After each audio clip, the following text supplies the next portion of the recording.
के समुंदर मतौरा था जैसे कमल संग पानी।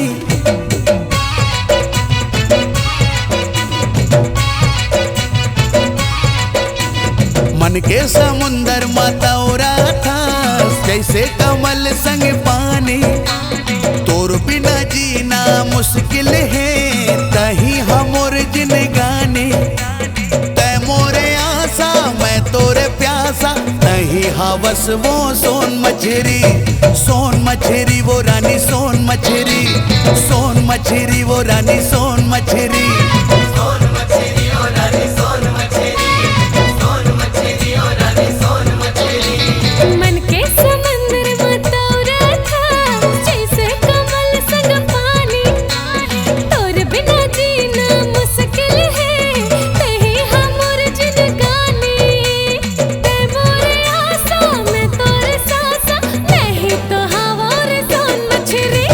सोन मछरी रे राजा सोन मछरी। सोन मछरी रे राजा सोन मछरी। सोन मछरी ओ रानी सोन मछरी। सोन मछरी रे रानी सोन मछरी।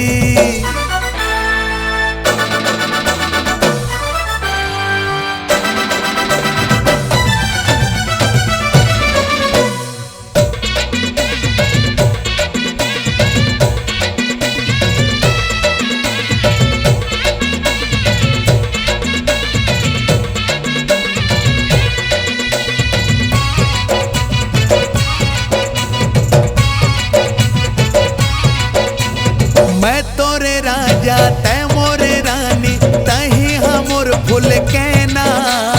का जादू मंतर मार दे है ते नींद आवे ना चैना।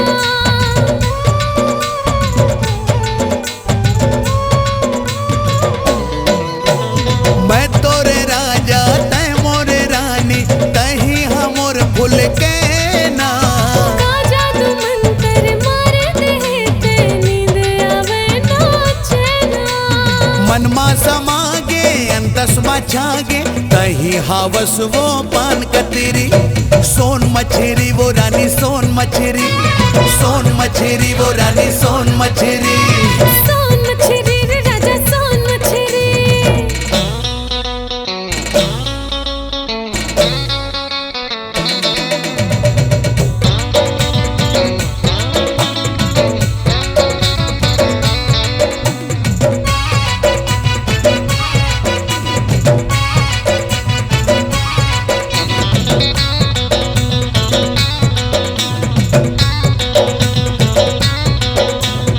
आसो लगन मा राजा रे तेहा गड़ा ले न मड़वा। ले जाओ तोला डोली माँ डीजे बजाओ बाजा गड़वा।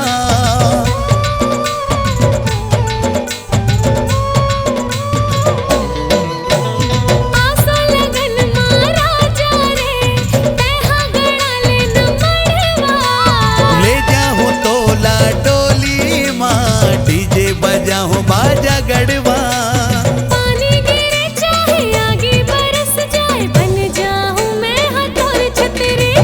सोन मछरी रे राजा सोन मछरी। सोन मछरी ओ रानी सोन मछरी। सोन मछरी रे राजा सोन मछरी। मन के समुंदर मतौरा था जैसे कमल संग पानी। तोर बिना जीना मुश्किल है तही हवस जिनगानी। तै मोरे आशा मैं तोरे सासा नहीं तो हवार सोन मछरी। सोन मछरी ओ रानी सोन मछरी। सोन मछरी वो रानी सोन मछरी। सोन मछरी रे राजा सोन मछरी। सोन मछरी वो रानी सोन मछरी। सोन मछरी सोन मछरी।